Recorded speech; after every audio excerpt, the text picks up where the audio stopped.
देश की सुरक्षा के साथ कॉम्प्रोमाइज कर रहे हो। बाकी अगर अभी कंट्रोल नहीं हुआ तो मुसीबत बहुत होगी। खैर, फिलहाल चर्चा करते हैं कि किन और देशों में ऐसा हो रहा है।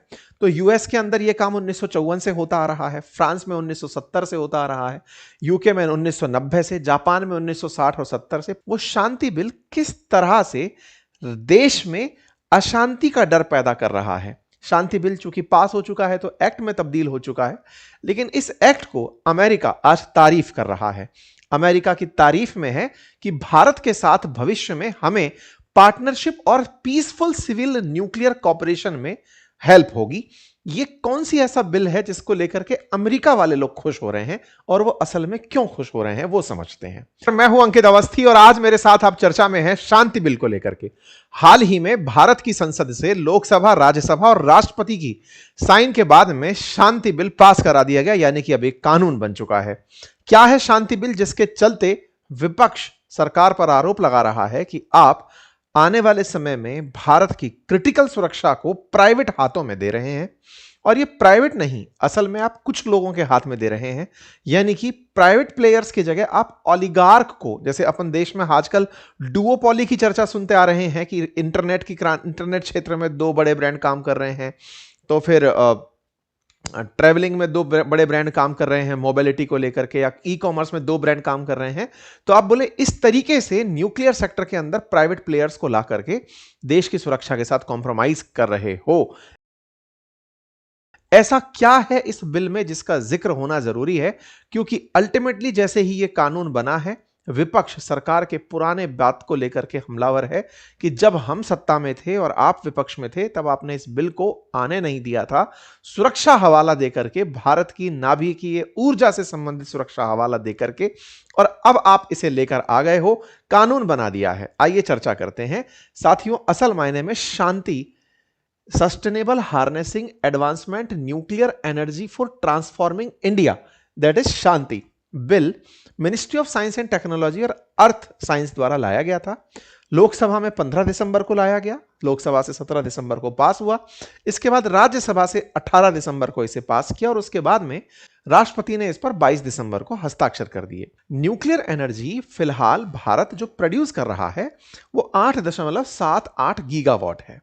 इसे हम 2047 तक 100 गीगावाट उत्पन्न करना चाहते हैं।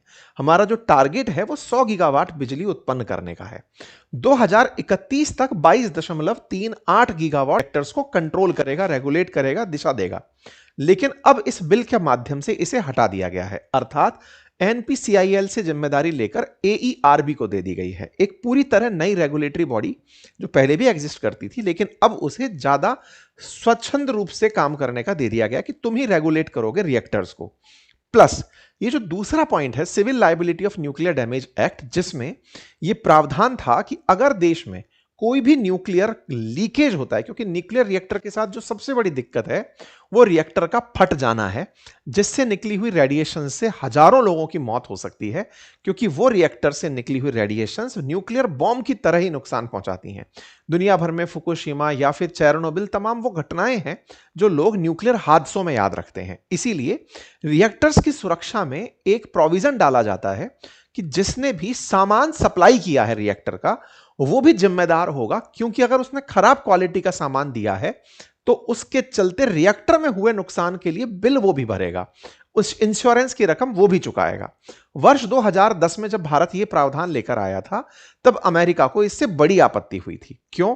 क्योंकि रिएक्टर्स के अंदर यूज होने वाले जो जहां पर रिएक्टर का मतलब न्यूक्लियर फ्यूल का विखंडन होगा, वो जो एरिया है, जो चैम्बर्स हैं, वो अमेरिकी कंपनियां बनाती हैं। अमेरिकी कंपनियां भारत को उस सामान को बेचना चाहती हैं, लेकिन वो कंपनी जो भारत को रिएक्टर के लिए बड़ा वो कंपाउंड एक्सपोर्ट करना चाहती हैं, वो इस बिल के चलते भारत के साथ व्यापार नहीं कर पा रही थी। उन्हें यह लगता था कि अगर भारत के साथ हम गए और गलती से कोई लीकेज की घटना हो गई तो ये सारा की सारा इंश्योरेंस अमाउंट हमसे मांग लेंगे, जितने का एक्सपोर्ट नहीं करेंगे उससे ज्यादा का पैसा हमारे ऊपर आ जाएगा। इन लोगों का, अमेरिकियों का तर्क यह था कि जो ऑपरेटर है वो जिम्मेदारी ले इस बात की कि हां भाई मुझसे गलती हुई है तो इंश्योरेंस की रकम मैं चुकाऊंगा। अब ये इंश्योरेंस का क्या कलेश है भाई? अगर नाभिकीय हादसा होगा, जैसे आपने भोपाल के अंदर गैस हादसे के बारे में सुनी है, यूनियन कार्बाइड फैक्ट्री का हादसा सुना है। उसके बाद जो नुकसान हुआ उसमें सरकारों को पैसा चुकाने के लिए उन लोगों को पकड़ना पड़ा, ढूंढना पड़ा, कई सारे विवाद उसके अंदर रहे। भोपाल गैस त्रासदी मतलब बड़े ब्लंडर फेलियर्स में से एक मानी जाती है सरकारी नाकामी के अंदर।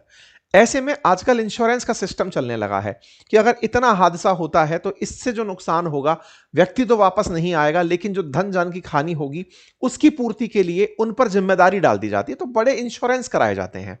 इन इंश्योरेंस की राशि भी देनी होती है, पहले कुछ कैपिटल भी जमा करा के रखना होता है। इन्हीं सब चीजों के लिए लायबिलिटी नामक शब्द यूज किया गया है। अभी सरकार ने क्या किया है, इस शांति बिल के माध्यम से यह जिम्मेदारी सप्लायर से लेकर के ऑपरेटर पर डाल दी है, जो अमेरिकी लोग पहले चाहते थे।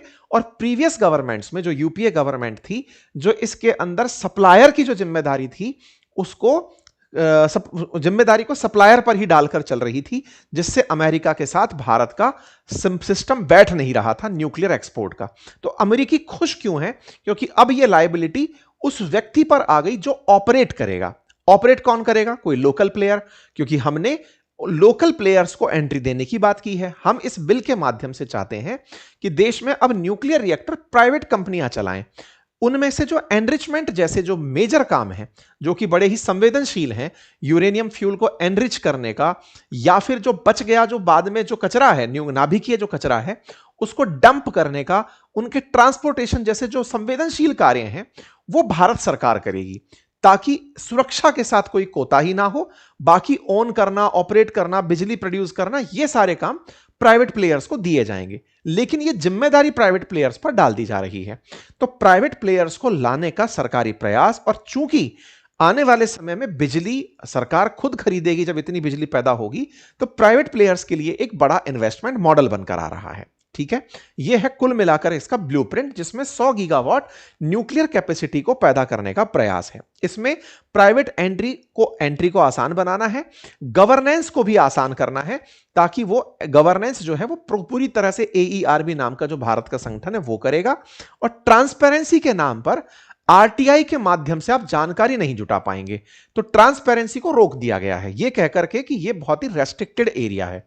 वैसे भी आप देश के अंदर नाभिकीय पदार्थ से जुड़ी जानकारी आरटीआई से प्राप्त नहीं कर पाते। आप ये आरटीआई में डालकर नहीं पूछ सकते कि न्यूक्लियर बॉम्ब कहां रखा है, फॉर्मूला बता दो कैसे काम करते हो, ये बता दो कि कौन कौन लोग काम करते हैं, ये बता दो कि कहां से लाओगे। ये तमाम चीजों को अभी भी एक तरह से रेस्ट्रिक्टेड श्रेणी के अंदर रखा है। प्राइवेट सेक्टर जहां मतलब इस बार परमिशन पा गया है, पहले वो परमिशन नहीं पाया करता था। तो इस प्रकार से पुराने फ्रेमवर्क में और नए फ्रेमवर्क में अंतर कर दिया गया है, सप्लायर को बचा दिया गया है। एटॉमिक एनर्जी के अंदर अब पूरी तरह से जो संगठन बनाया गया है, उस संगठन के अंदर एटॉमिक एनर्जी रेगुलेटरी बोर्ड को बहुत बड़ी प्राथमिकता दी गई है। एटॉमिक एनर्जी रेगुलेटरी बोर्ड अगर कोई निर्णय नहीं दे पाती तो उसके ऊपर atomic energy redressal advisory council बनाई गई है। अगर वो भी डिसीजन नहीं कर पाते तो फिर अपेलेट ट्रिब्यूनल फॉर इलेक्ट्रिसिटी बनाया गया है। उसके ऊपर फिर सुप्रीम कोर्ट का वो दे दिया गया, एरिया दे दिया गया है कि अगर फिर भी मामला सुलझता नहीं है तो सुप्रीम कोर्ट में केस को ले जा सकते हो। आरटीआई से इसको बाहर रख दिया गया है ताकि संवेदनशील जानकारियों को बाहर ना लाया जा सके। यह काम करते हुए कुल मिलाकर के जो लायबिलिटी थी वो सारी बातें अब मैं जो बता चुका हूं, ये सारी स्लाइड्स हमने उपलब्ध करा दी हैं, जानकारी दे दी है। तो उम्मीद है कि अब आप इस बात को समझ गए हो। सरकार इस बिल को जब लेकर आई तो इसके अंदर उन्होंने अपनी तरफ से जानकारी बताई कि अभी न्यूक्लियर रिएक्टर्स केवल सरकार द्वारा चलाए जाते हैं। आने वाले समय में सरकार के अलावा सरकारी एक अधिकार समाप्त हो जाएगा, प्राइवेट सेक्टर इसमें इन्वॉल्व हो जाएगा। सरकार का एक तर्क और भी था इसमें, और वो तर्क ये था कि देश के अंदर ऑलरेडी जो न्यूक्लियर रिएक्टर्स चल रहे हैं उनके पूरा होने में बड़ा समय लग रहा है। जैसे काकरा पार जो है वो अभी भी मतलब 10 साल से चल रहा है लेकिन कंप्लीट नहीं हो रहा है। ऐसे ही कुडान कुलन का जो एक्सपेंशन है वो होकर नहीं दे रहा है।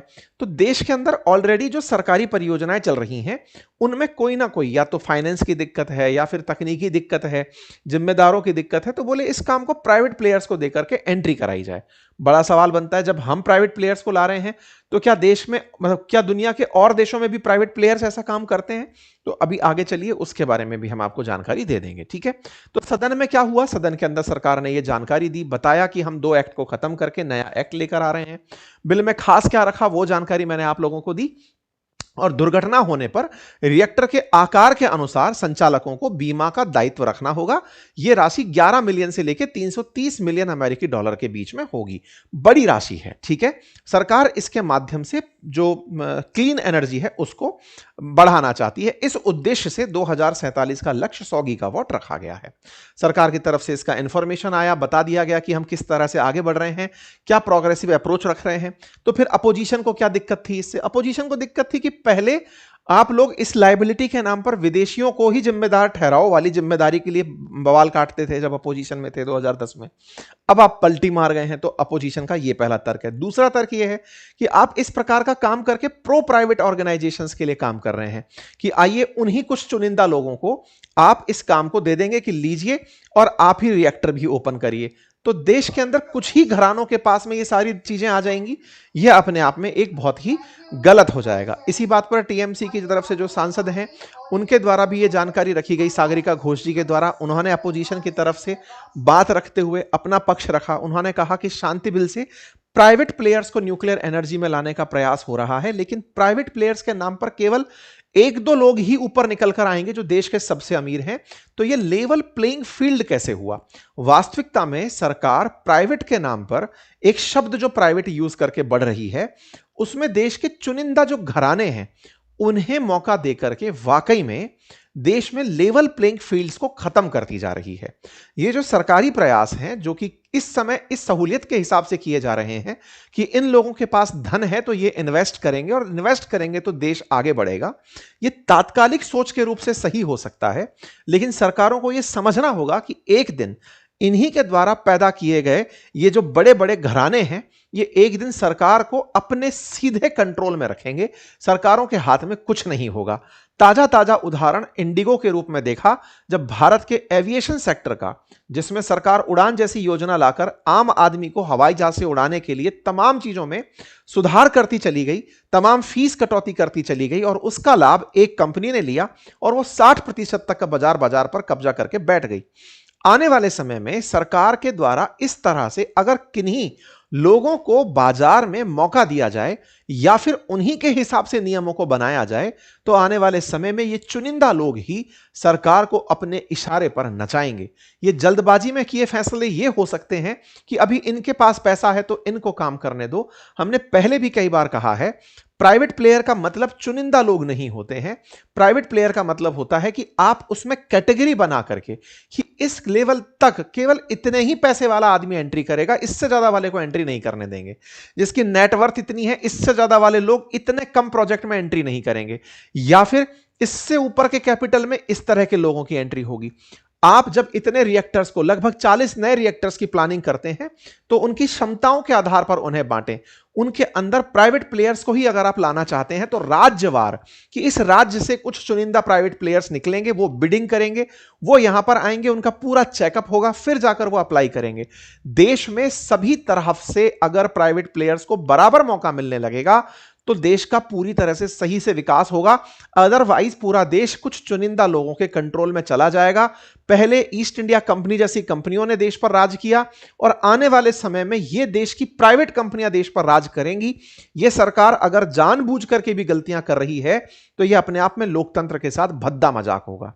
साथियों, यह समझने की आवश्यकता है, प्राइवेट होना गलत नहीं है, लेकिन चुनिंदा लोगों के हाथ में होना गलत है। प्राइवेट के नाम पर तरीके बनाए जा सकते हैं। जहां तक बात आप और हम बैठ करके भी निकाल सकते हैं, वो साधारण सी बात है। हर राज्य के अंदर आज भी कुछ ऐसे लोग हैं जो बहुत पैसे वाले हैं, जिनके उद्योग धंधे ठीक चलते हैं, अपने क्षेत्र के अंदर कार्य में महारत रखते हैं। ऐसा तो नहीं होगा कि ये जो बड़े सेठ हैं ये खुद जाकर के न्यूक्लियर रिएक्टर चलाएंगे, ये भी टैलेंट हायर करेंगे। ऐसे में सरकार और लोगों को इंट्रोड्यूस अगर करती है तो फील्ड को लेवल प्लेइंग कर पाएगी। ये बड़ा विचार है जिस पर चर्चा की आवश्यकता है। एक तरफ तो हम चाइना से बराबरी की बात करते हैं कि चाइना की तरह करेंगे, और दूसरी तरफ हम इन क्रॉनिक कैपिटलिस्ट लोगों के जाल में फंसते चले जा रहे हैं।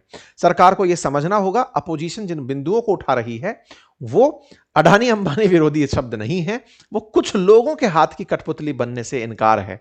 बाकी अगर अभी कंट्रोल नहीं हुआ तो मुसीबत बहुत होगी। खैर, फिलहाल चर्चा करते हैं कि किन और देशों में ऐसा हो रहा है। तो यूएस के अंदर यह काम 1954 से होता आ रहा है, फ्रांस में 1970 से होता आ रहा है, यूके में 1990 से, जापान में 1960 और 70 से प्राइवेट प्लेयर्स इस तरह से सक्रिय हैं। तो फिलहाल के लिए लक्ष्य जब आपने 100 गीगावाट क्लीन एनर्जी का रखा है, सरकार उसके पीछे पड़ी है, तो लक्ष्य अच्छा है, लेकिन जहां हमने पॉइंट्स बताए उन पर भी आवश्यकता थी कि उन्हें भी एड्रेस किया जाता, या फिर आने वाले समय में उनके लिए भी प्लान किया जाए कि जब भी कोई प्राइवेट सेक्टर में व्यक्ति एंट्री कर रहा हो तो कुछ फिक्स घरानों को ही यह सारा दायित्व मिले। इससे बचते हुए कैसे उन्हें लेवल प्लेइंग लाया जा सके, उस पर कार्य करने की आवश्यकता है। बाकी आप लोग इस विषय पर क्या सोचते हैं, अपनी राय जरूर कमेंट बॉक्स में रखिएगा। मैं ये बात इसलिए बोल रहा हूं, जैसे ही ये बात निकल कर आई, तत्काल प्रभाव से अडानी जो है वो न्यूक्लियर पावर प्लांट सेटअप के लिए उत्तर प्रदेश में जमीन खोजते हुए देखे गए। तो ऐसा समझ में आने लगा कि इन लोगों ने ऑलरेडी सरकार से इस बिल को पास होने की सूचना ले रखी थी कि ये बिल आएगा, ये लोग पहले से ही काम पर लगे हुए थे। ये जो सामने दिख रही चीजें हैं, ये इतना ज्यादा सामने हो जाएंगी, ये क्रॉनिक कैपिटलिज्म का एक्सट्रीम उदाहरण है। फिलहाल के लिए इतना ही। जानकारी पसंद आई हो तो साथियों से साझा करें, चैनल पर नए हैं तो सब्सक्राइब कर लें। Thank you so much.